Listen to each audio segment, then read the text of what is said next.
Hello. So what we're trying to do here, I'm trying to just give you a sneak preview of the experiment as it's developing. You know, this 16-pound bowling ball versus 8-pound bowling ball nonsense that Gary keeps pontificating about without doing any tests. Let's actually do some tests with 16-pound weights and 8-pound weights. So the idea was to make this 16 pounds, but it has to end up being 19 pounds. And then that, for £8, that's £9.5. So the ratios are still the same, 2 to 1. I'll weigh them at some point just to show you. I can't be bothered right now because it means moving the camera, but I can show you. I'm not just guessing the weights of these things, Gary. I'm not you. So this is measured. Now, I've tried a variety of Skittles. These quite heavy wooden ones. Even though they're quite heavy wood, these things sail through them. It's like they don't slow it down at all. And I'm starting to think, well, Skittles are a fucking shit way of measuring energy. The bowling ball, whatever. It barely knows it's hit anything. It's like a tickle. When we see a bowling ball hit 10 Skittles, we just see the Skittles going. We don't. Nobody's looking at the ball, are they? Really? The ball's fucking gone, hasn't it? Anyway, you can't see it. But for all we know, it's still got plenty of energy. It could probably knock down another 50 Skittles for all we know. How do we know? Gary doesn't know. He's just guessing.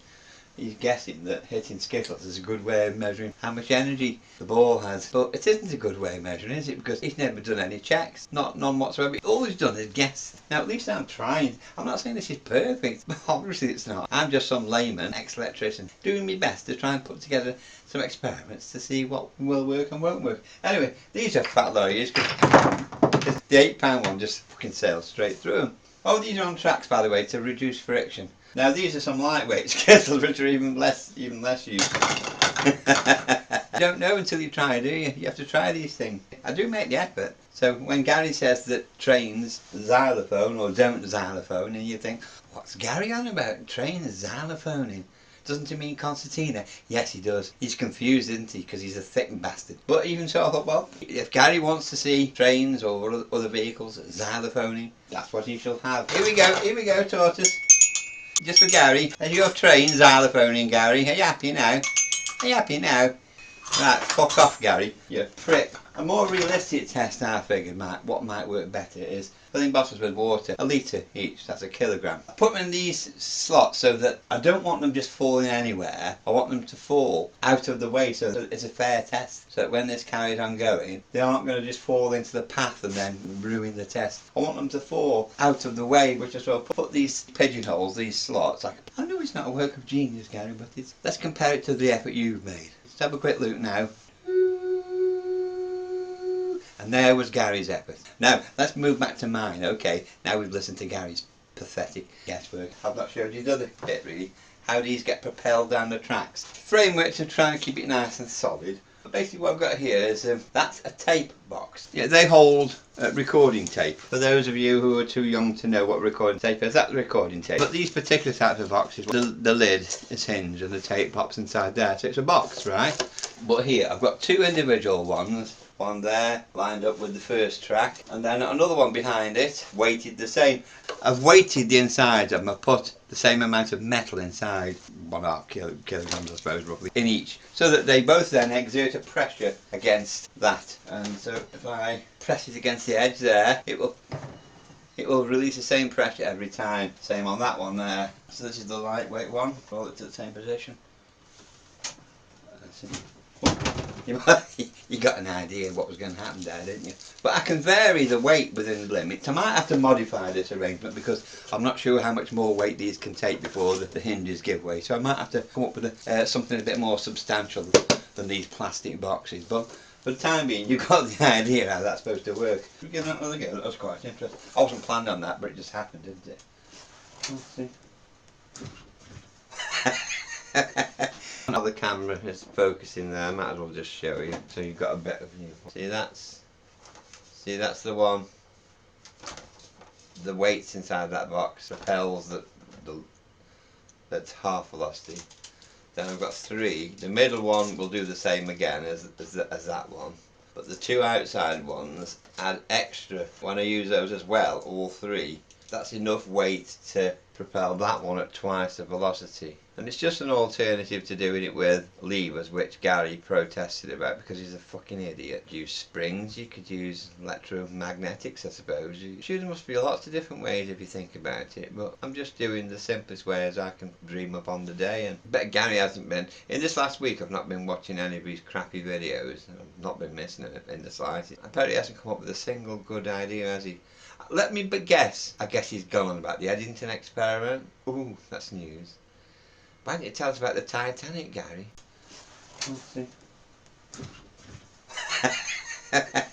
I'm just showing you how I'm developing it as best I can. If anybody's got any suggestions, not that I'm likely to see, if I'm honest, because I'm avoiding going looking at Gary's crap for the moment, so I can concentrate on this. And anyway, if anybody's got any ideas about how I can improve this, bearing in mind, I don't have a fucking science laboratory. I'm not rich, I can't go around spending daft money. If it's important, I will though. Anyway, if anybody's got any ideas, I will listen after I've finished this, and I might come back and improve it if your ideas warrant such extra work. I think people do need to bear in mind though, I don't have a limitless amount of energy. Quite the opposite, I'm very, very low on energy. I don't know why. I have no intention of finding out why. Let nature take its course, you know what I mean? But I'm not very, I'd rather be going to sleep right now. But anyway, I'm pushing on as best I can, getting experiments done while I can, and hopefully, you know, they aren't too bad. I know Gary rips all my experiments apart and says they're all unscientific, but he's got some nerve, hasn't he? The last experiment I remember him doing was A, with rusty razor blades trying to make double slits, and he accidentally made single slits. That was when I sent him some actual proper lab slits. They cost good money, and there's one of them I couldn't afford one for myself, so I just cut a tiny sliver off for myself and thought, let him have the whole thing. And he doesn't even remember having that now. It's sad, isn't it? I've seen that same slit slide appear on other people's videos twice now, and Gary has sat there questioning, saying, what sort of slit is that, I wonder? You've got it, you daft bastard, it's in your drawer. Or you put it in the bin 2 years ago. I don't know what you did with it, but I know he had it because I saw him using it in 2018, September 2018. I'll show you a clip sometime where he's getting it all wrong because he can't read the numbers on the side of the slit that tells you the width of the slits and the width of the impediment, actually the slit centres. He says that's all dopey information. It's dopey and irrelevant. Because I sent him a reminder of how to read these numbers on the side, on slit slide, 3rd of May 2020. And do you know what he did with it? He deleted it. He didn't even open up the message to show you people who were watching the video and reviewing, supposedly, comments. He didn't even open it up. He just said, Stephen sent a question or a comment that's dopey and irrelevant. Then he just deleted it and started telling us his theory, which is completely wrong about the double slit experiment, how it really works. 6 months later, he had to backtrack on all that. Even he realised he was talking shit. Doing all this. Game over. Game over. 6 months later, he has to change it again. He's hilarious. And sometime in the future, he's going to have to change it again because it's still wrong. Anyway, let's move on. Count. 1, 2, 3, 4. Just in case it isn't entirely clear. Just in case it isn't entirely clear what's going on here. So there's where the red reel has ended. So red reel has just hit that cushion. I'm in the way of it, unfortunately. But you can just see the top of the red reel there, just over my shoulder. Count. 1, 2, 3, 4. And that happens in the same time as the double mass reel reaches the halfway point. And this is the starting point that they both set out at. Count. 1, 2, 3, 4. So start, end, and halfway. Hopefully that's clear. And I'll repeat this 2 or 3 times. Very tricky holding it back because it's a lot of pressure. So I've got to let go and count. 1, 2, 3, 4. Ah! 1, 2, 3, 4. Ah! Might not be quite bob on. I'll give it another go. Now you know what you're looking for. So that's the starting position. Push it up against the cushion. 1, 2, 3, 4.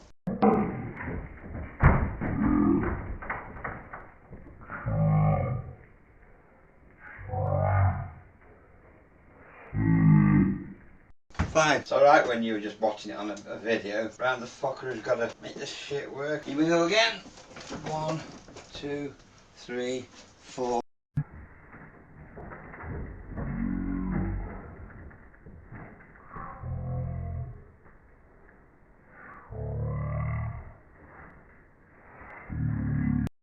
heavy one was a bit past halfway, wasn't it, when that one hit the barrier? So yes, so that needs to go a bit faster, doesn't it, the light one? It's still not quite at velocity 2, is it? So at the moment this heavy one's got slightly more momentum.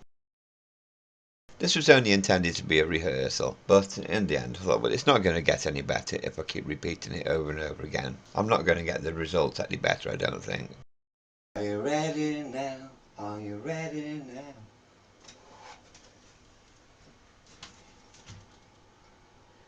That was a bit shit, wasn't it? When I do it with the fast one, that might be shit as well, I don't know, do I? Let me line them up again. I've got to be honest, I was expecting it to be a bit better than that. 1, 2, 3.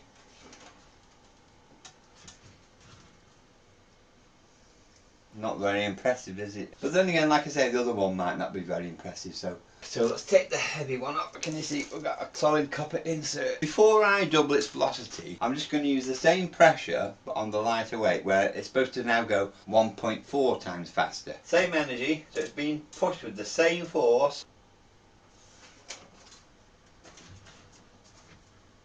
Go to.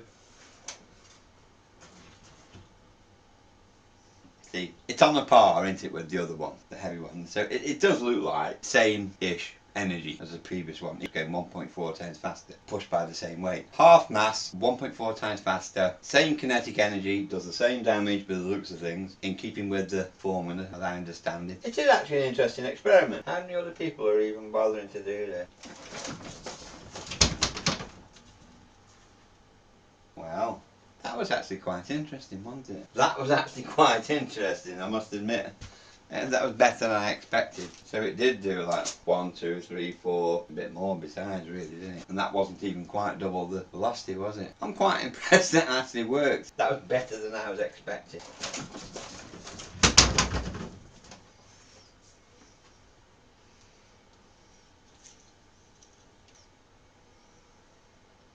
Got to be honest, I'm quite pleased with that from a point of view of proving Gary shit for brains wrong. It's evidence against his crappy guesswork theory, isn't it? It's doing approximately twice as much damage, isn't it? Didn't get to the 6th one, but in fairness, it knocked the first 2 down, and the other one didn't knock any down at all, did it? Just moved them out of the way. Is this where Gary's going to start moaning like a schoolgirl, saying, it's just the same as the clay experiment?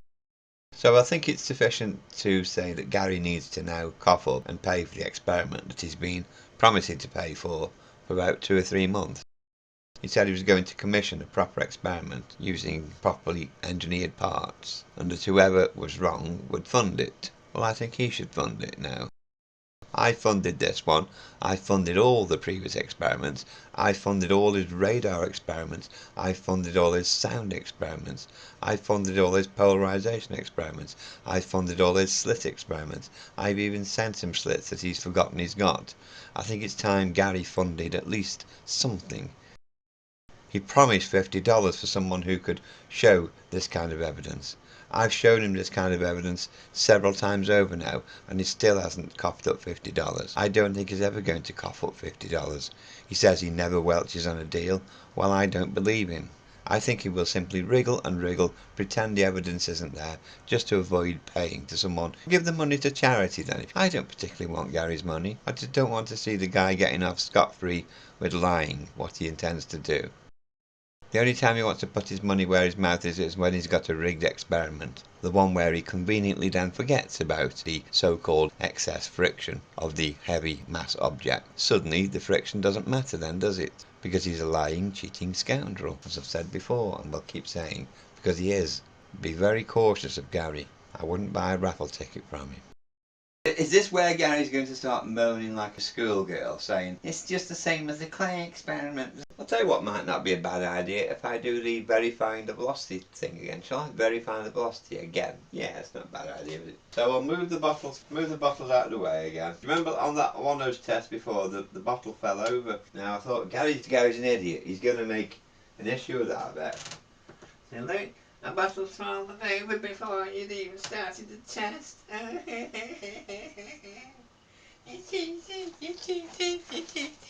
sorry, Gary, if you think that. Fucking get your nose in the book and try and learn something. Or do some experiments of your own, you do.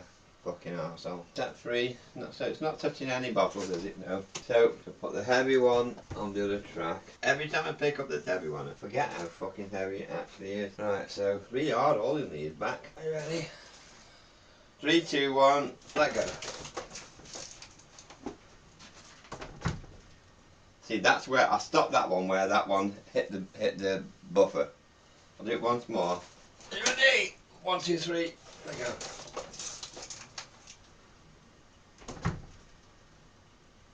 Yeah, I think that's bob on, isn't it, really? Let's be honest. That was bob on, really, wasn't it? Yeah, so you can honestly say, as bob on as I can do it. If I measured it, I don't think it's going to be any better, is it, really? I'm just glad that didn't roll over the end. That's another reason I wouldn't really want to have any more oomph behind it, because if it rolled over the end, it fell on the floor, I'd have wrecked a perfectly good reel of tape, wouldn't I? Well, I'm already wrecking it by gluing shit too. I can glue all over this one. I'm changing the flanges and shit. I put this piece of wood here, fixed the table, pressed it against the wall so that it would try and reduce any table wobble. I'm so bored of this test. Because it's Gary's stupid invention, isn't it? And it's a stupid idea. It was never going to fucking work, was it? All of his ideas are shit. Really, really, really fucking shit. Well, in this last week I've not been watching any of his crappy videos. I've not been missing it in the slightest. I bet he hasn't come up with a single good idea, has he? Let me guess. I guess he's gone on about the Eddington experiment. Ooh, that's news. Why didn't you tell us about the Titanic, Gary? So again, now the equivalent of the 16-pound bowling ball, I'm giving it every chance to redeem itself and try and knock down some bottles. Velocity V1. Press back against the weight, I just remove my fingers and off it'll go. Well, let's be honest, it was no different than before, was it? I'll give it one more go. Realign the bottles. Just moving the bottles back about an inch, or a bit less really. Give it another go. Here we go. Okay, same every time. Moves 2.5 bottles, shall we say. Doesn't knock any of them over. So, I now swap that for the lightweight one, the half mass. Okay, so I now swap that for the half mass one, equivalent of the 8-pound bowling ball. First of all, using the same energy input to get it going. So the theory is, again, it'll go 1.4 times faster, but only have the same kinetic energy. The other one had more momentum, got double the mass. Put the bottles back again. A very boring task. Okay, we go again. I just take my fingers off. Pretty much the same really, isn't it? Line them up once more, one more go. So I press back against the weight, up to the cushion of the pool table, and I let go. Same again, innit? So clearly they have the same energy, which is not too surprising because they're being pushed with the same force. Right, so now I'll just reset the bottles again, exactly the same each time. Now the difference this time is I'm going to propel them at twice the velocity. Going to have more kinetic energy. So remember, these weights that I'm releasing now, these have already been calibrated before to send this object at twice the velocity, measured visually. You'll notice it takes a lot more effort to hold this back because there's a lot more pressure, a lot more weight in these boxes to get this to go twice as fast, twice the velocity. It might look like when I move my fingers like I'm pushing it. I'm not. I'm just taking my fingers off. I'll try and do an upward movement rather than that movement because Gary's a prick. He's going to say, oh, he's pushing the... No, I'm not, you daft twat. If you think I am, you do the same experiment and see how much you can push it by lifting your fingers off. Stupid ignorant cunt. Anyway, so here we go again. A lot of pressure there, let go. Well, not one bottle down, budge 1, 2, 3. Not one down and budge 3 more sideways. It's not my idea to use Skittles or the equivalent of Skittles, best as I can arrange. It's not my idea to use those to measure energy. This is Gary's moronic idea, not mine. It's Gary's stupid, idiotic idea. Because he's a fucking prick. So let's give it one more go. He's not going to like it, is he? Why? Because he's a prick. Well, his theories are simply frightful, and his attitude is spiteful. But since he's too dumb to know, let him crow, let him crow, let him crow. I wouldn't mind it if he was nice, but he's horrible as can be. He can say what the hell he likes, but unprovoked he attacked me. Now I've had enough of his bullshit. I only still listen to it, 'cause it makes me laugh so, ho ho. Let him crow, let him crow, let him crow. I like that song, my version of it. Right, give it another go. Takes a while to set up, doesn't it? Here we go again. Same again, isn't it? Well, it would have been nice to see it knock 2 bottles down again like it did last time. Wasn't to be. Then again, the heavy one didn't knock any down, did it? Is there anything else I can do to try and get that heavy one to actually knock some bottles down at half the velocity? We've got the bottles to stick out a bit more. Getting tedious, isn't it? It really is getting tedious. But anyway, okay, so that knocked 1 bottle down and dislodged 3 others, which is, again, roughly twice as much work, you could say, as the heavy one did. In this last week, I've not been watching any of these crappy videos. I've not been missing it in the slightest. I bet he hasn't come up with a single good idea, has he? Let me but guess. I guess he's gone on about the Eddington experiment. Ooh, that's news. Why didn't you tell us about the Titanic, Gary?